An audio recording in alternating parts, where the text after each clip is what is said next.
Vamos a leer el Salmo 118 que Eric nos va a compartir.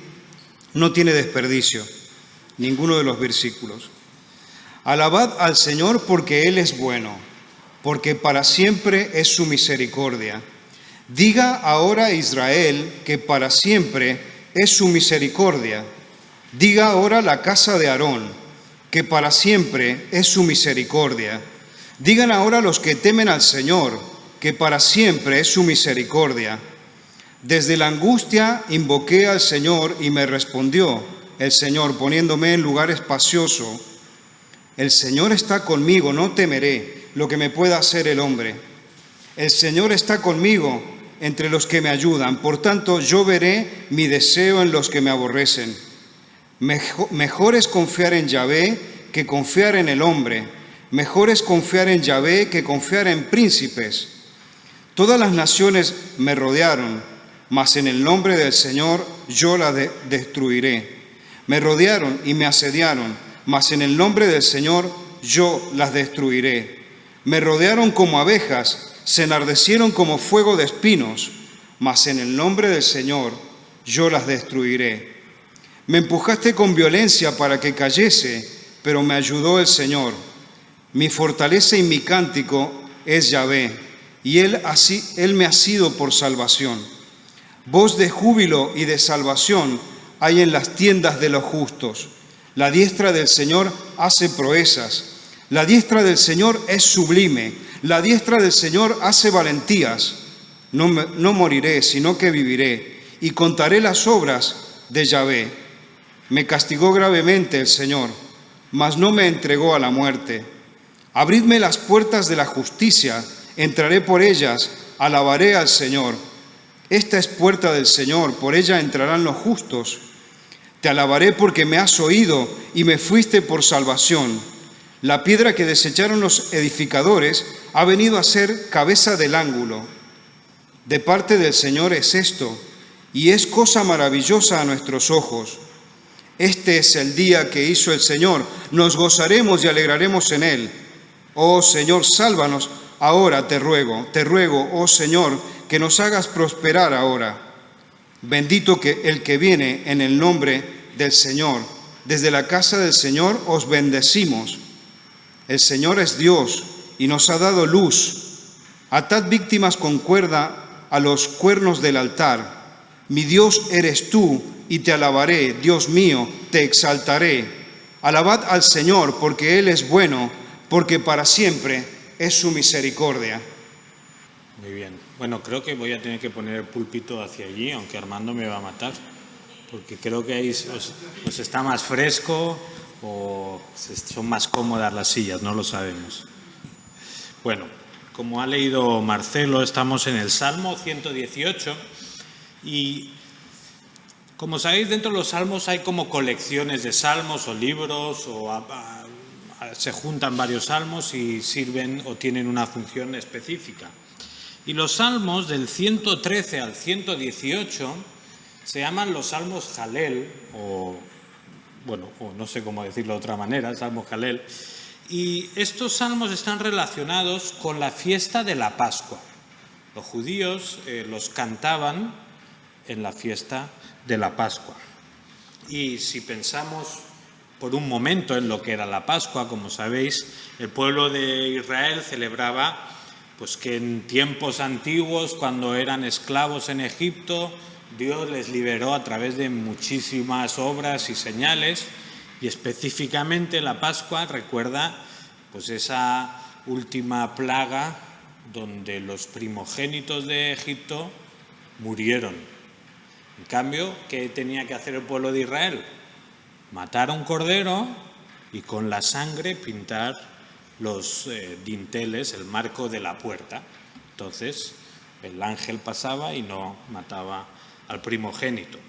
Y entonces, año tras año, los judíos celebraban ese evento, celebraban que Dios había liberado a Israel y celebraban también, o en ese cordero pascual, recordaban cómo la sangre, cómo a través de la sangre del cordero, Dios les había protegido. Y como sabéis, en esta última parte de nuestra serie en los Salmos estamos viendo la relación que hay entre algunos salmos y la persona de Jesús.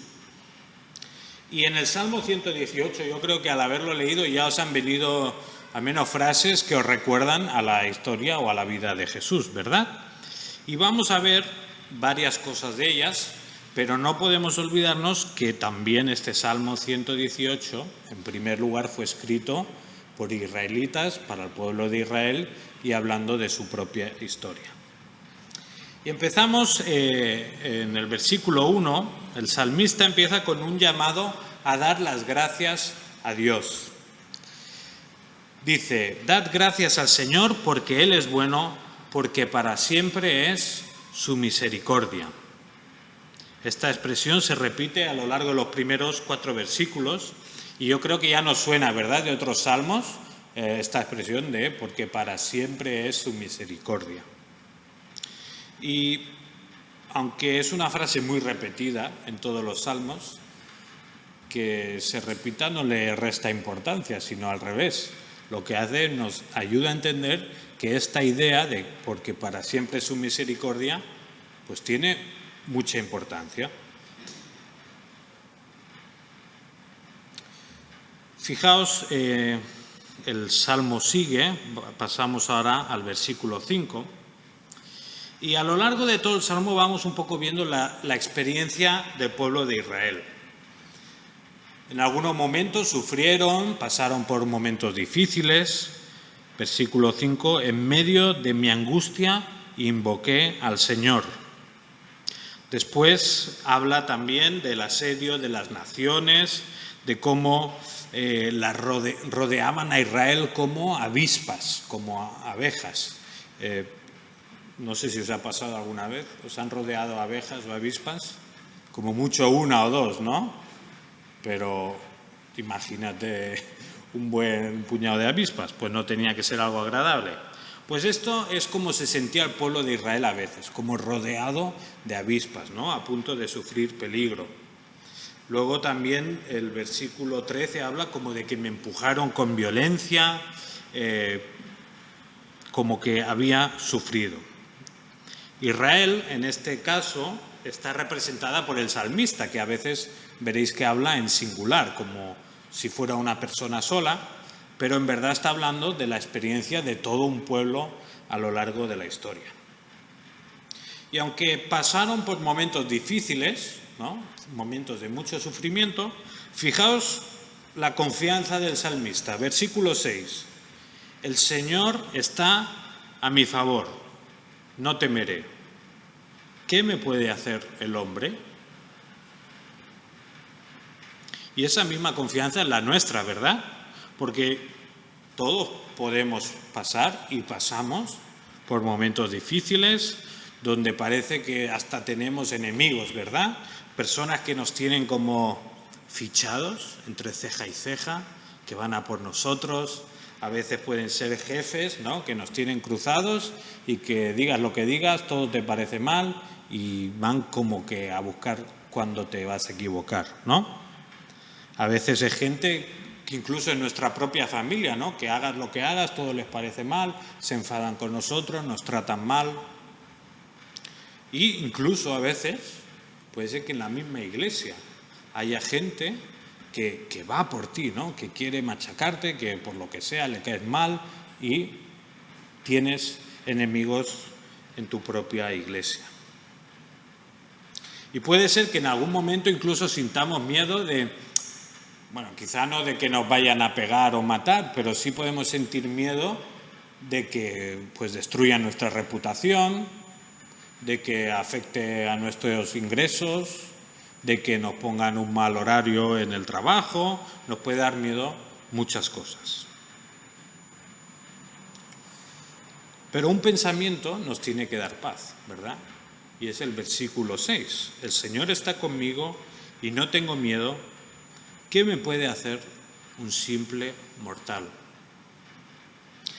Ya lo hemos dicho ya lo he dicho en otros salmos, pero ¿qué es lo máximo que nos puede hacer un hombre? Matarnos, ¿verdad? Y más que matarnos ya no puede hacer nada más, ¿no? Entonces no tenemos que tener miedo de lo que nos puede hacer un hombre, porque lo máximo que pueden hacernos es quitarnos la vida. Pero es que lo que no saben es que nos están enviando al cielo, al mejor sitio donde podemos estar. Así que no temeremos lo que el hombre puede hacer con nosotros.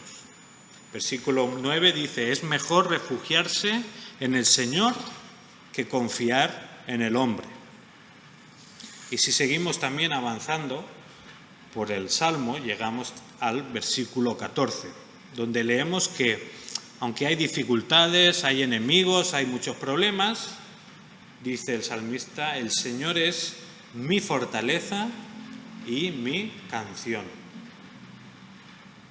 Y no sé, cuando tenemos problemas, cuando tú tienes problemas, ¿te sale cantar de forma natural? Cuando estás enfadado, cuando estás muy preocupado por algo, ¿sí de forma natural te sale cantar?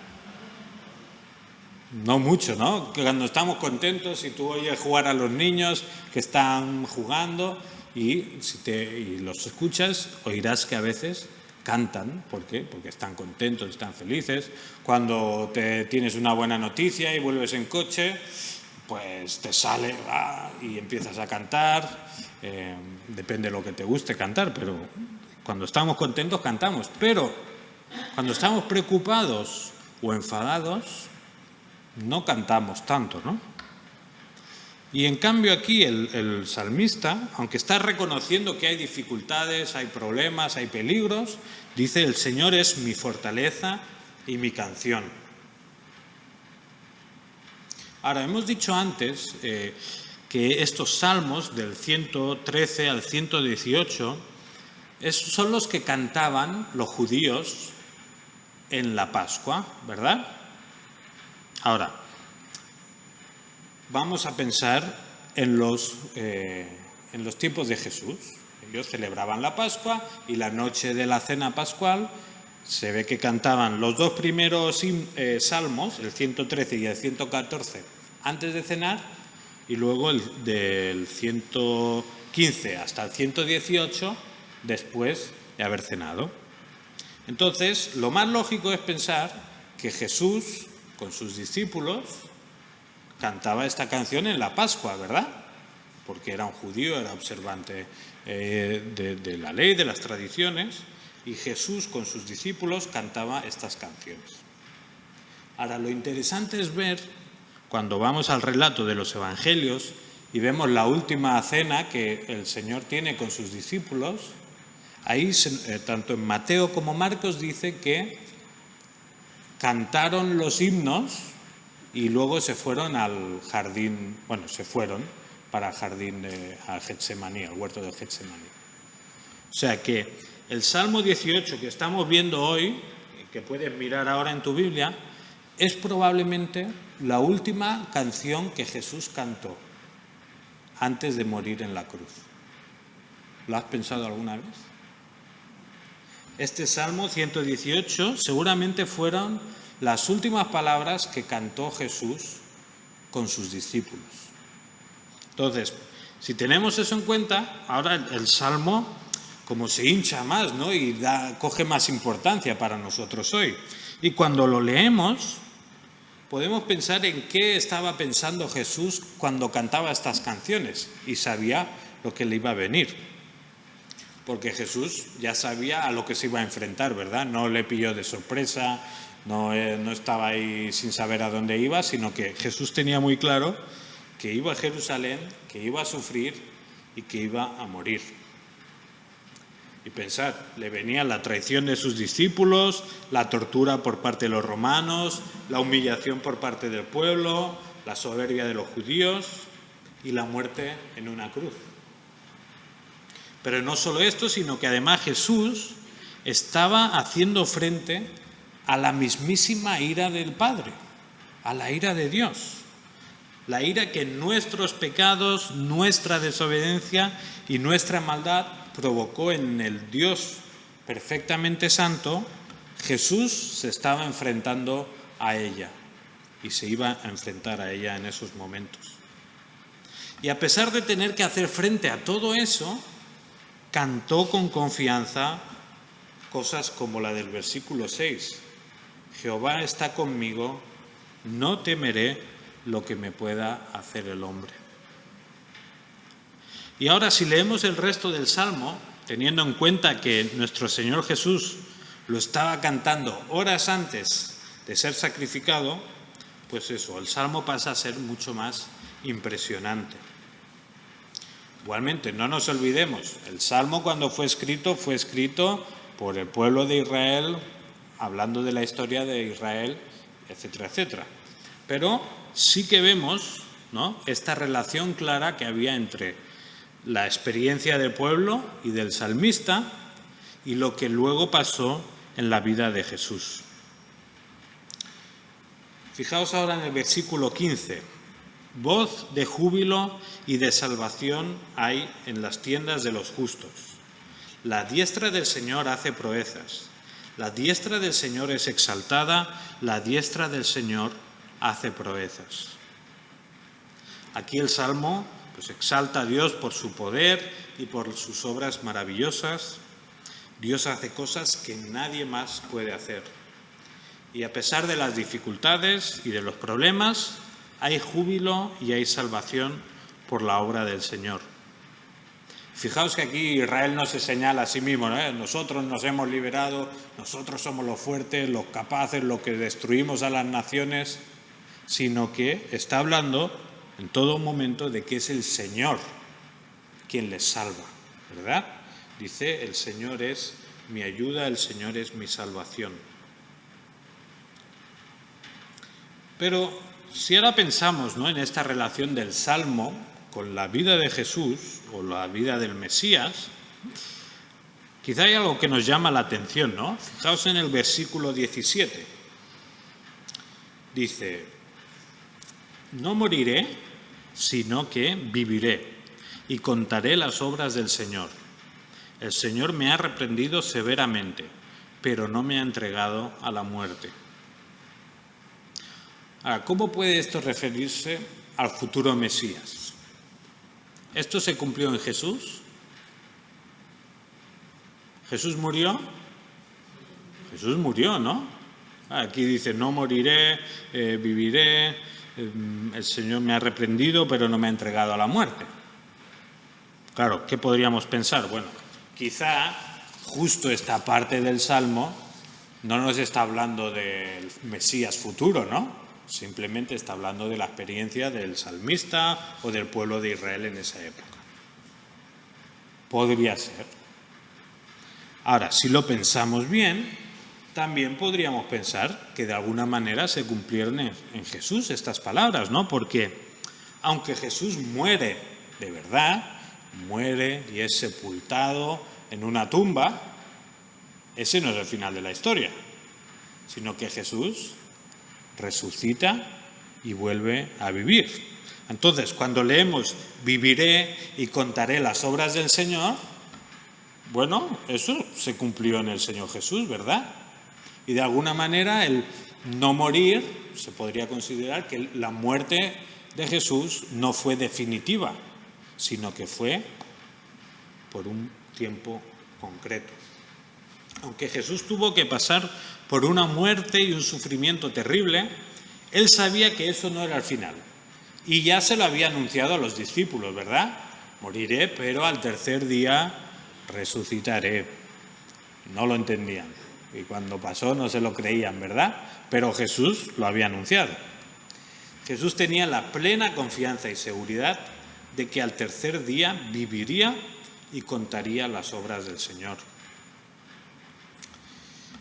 Ahora, esta esperanza que Jesús tenía cuando estaba cantando este salmo en esas horas tan trágicas de su vida, no es solo la esperanza de Jesús, ¿verdad?, sino que en parte también es nuestra esperanza. Ya hemos dicho que, bueno, confiamos que Dios está con nosotros en medio de las dificultades, ¿no? Y ese pensamiento nos consuela, saber que cuando estamos sufriendo, cuando las cosas van mal, Dios está con nosotros. Eso está bien.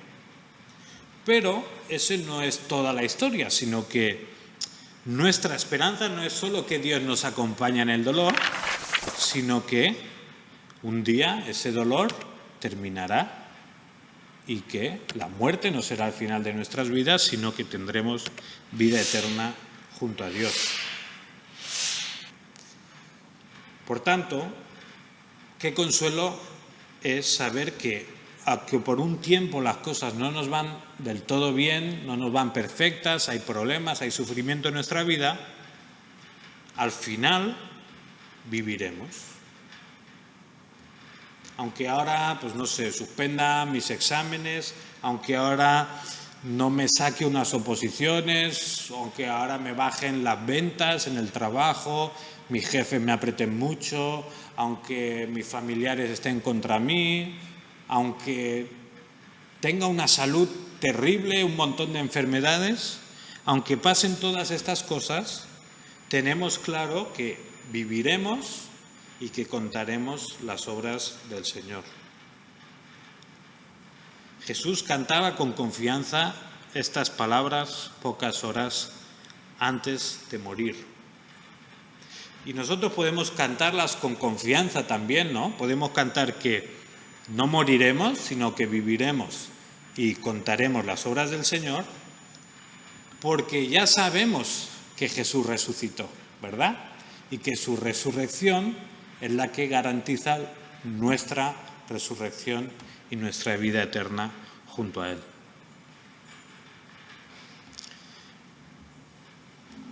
Así llegamos al último párrafo de este salmo, que es un párrafo que casi podríamos decir que es de lo que más se cita en el Nuevo Testamento. Ahora no me acuerdo bien, pero creo que el Salmo 118 es el salmo que más veces se cita en el Nuevo Testamento.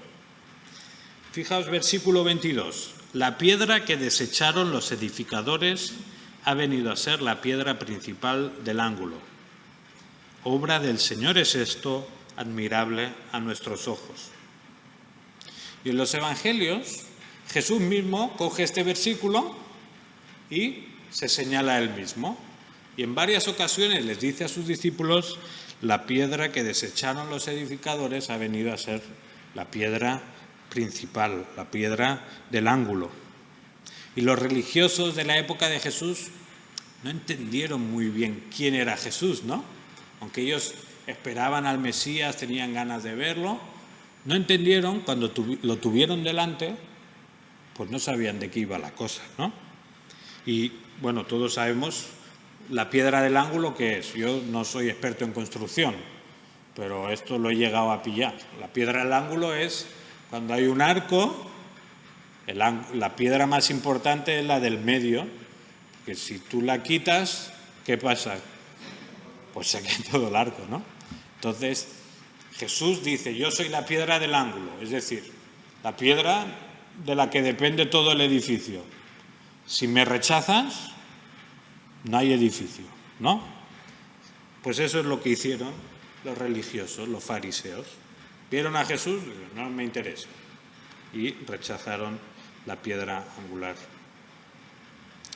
Después, los versículos 25 y 26 también nos recuerdan a un evento importante en el ministerio de Jesús, un evento que vimos en el Domingo de Ramos.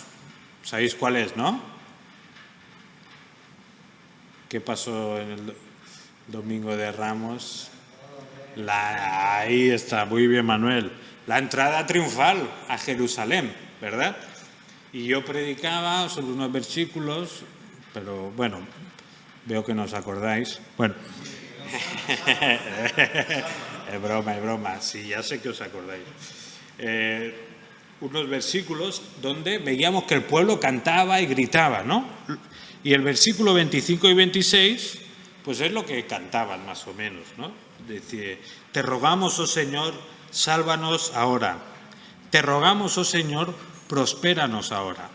Bendito el que viene en el nombre del Señor, desde la casa del Señor os bendecimos. Y lo que decía Marcelo ahora, Hosana significa salva ahora, que es lo que dice el Salmo 118. Ante la opresión y los problemas, el deseo del pueblo era la liberación que el Mesías iba a traer. Por eso decían, bendito el que viene, como viene el Mesías, ¿no? Bendito porque nos va a salvar, cantaban convencidos los judíos. Y Jesús, pues era ese Mesías prometido, ¿no? El que venía a salvar a su pueblo. Pero como ya dijimos hace unas semanas, el problema es que Israel no había entendido en qué consistía la salvación que el Mesías traía, ¿verdad? Ellos esperaban una cosa del Mesías, ¿no? Un poco así en esta línea, ¿no? De aniquilar a las naciones y que Israel fuera la nación más grande del planeta. Y cuando vieron que lo que Jesús estaba haciendo no iba en esa línea, pues es cuando dijeron, esto no va conmigo, ¿no? La verdad es que Jesús vino a salvar y a liberar de una forma que el pueblo de Israel no se imaginaba. Y a esta forma nos apunta el versículo 27. Fijaos que dice, el Señor es Dios y nos ha dado luz. Atad el sacrificio de la fiesta con cuerdas a los cuernos del altar. Hemos dicho, ¿verdad?, que este salmo se cantaba en la fiesta de Pascua y lo que se celebraba en la fiesta de Pascua es que Dios había liberado a Egipto y en recuerdo de aquella liberación y salvación los judíos sacrificaban un cordero. Podríamos pensar, ¿no?, que Dios había dado un montón de pistas ya desde el mismo Éxodo, incluso antes, de, cómo el Señor iba a salvar a su pueblo. No era fácil de adivinar, ¿no?, pero si vas acumulando las pruebas, pues la salvación a través de un sacrificio no era tan raro, ¿no? Y si pensaban que la sangre de un cordero era la que había protegido a los primogénitos en la época de Moisés, pues ahora no era tan raro pensar que la sangre de otro cordero era la que iba a salvar y liberar a la humanidad. La salvación a la que apuntaba la Pascua primera era la salvación que Jesús iba a traer para nosotros. Y cuando Jesús está cantando este salmo en la noche anterior a su sacrificio, tenemos que pensar que como la historia de Israel está llegando a su punto más elevado, al punto al que todo el Antiguo Testamento iba apuntando, y Jesús está ahí cantando, no sé, supongo que una mezcla de emociones tremendas, ¿no?, de alegría y confianza de saber que iba a resucitar, pero también de quebrantamiento y de sufrimiento, porque sabía también a lo que se tenía que enfrentar. Pero al final vemos que la Pascua que celebraban los judíos apuntaba al sacrificio de Jesús, ¿no? Y esto es lo que dice en verdad el versículo 24, este es el día que el Señor ha hecho, ¿no? Como hay un día especial, hay un día que el Señor ha diseñado para nuestra salvación. Y ese era el día en que nuestro Señor Jesús murió. Y qué pena, ¿no?, que tantos judíos a lo largo de la historia hayan cantado este salmo con alegría, contentos de ir a la fiesta, pero luego no hayan entendido de quién estaban cantando, ¿verdad? Qué tragedia es que los entendidos de Israel rechazaran esta piedra angular. Y en cierto sentido es una llamada de atención para nosotros mismos también, ¿no? Porque nosotros también podemos estar como muy metidos en la religiosidad, ¿no?, en cantar las canciones, en venir a los cultos, a las reuniones, como coger un ritmo así de tradición, pero perder de vista lo más importante, ¿no?, que es lo que Dios ha hecho a través de Jesús. Así que vigilemos nosotros mismos de no caer en una religión que nos tiene entretenidos, pero que no nos salva. Que la obra de Jesús en nuestro favor siempre sea el fundamento de nuestra vida y la motivación con la que hacemos todas las cosas. Y acabamos con los últimos versículos, y fijaos que el último es el mismo que el primero. Tú eres mi Dios, y gracias te doy. Tú eres mi Dios, yo te exalto. Dad gracias al Señor, porque Él es bueno, porque para siempre es su misericordia. Amén.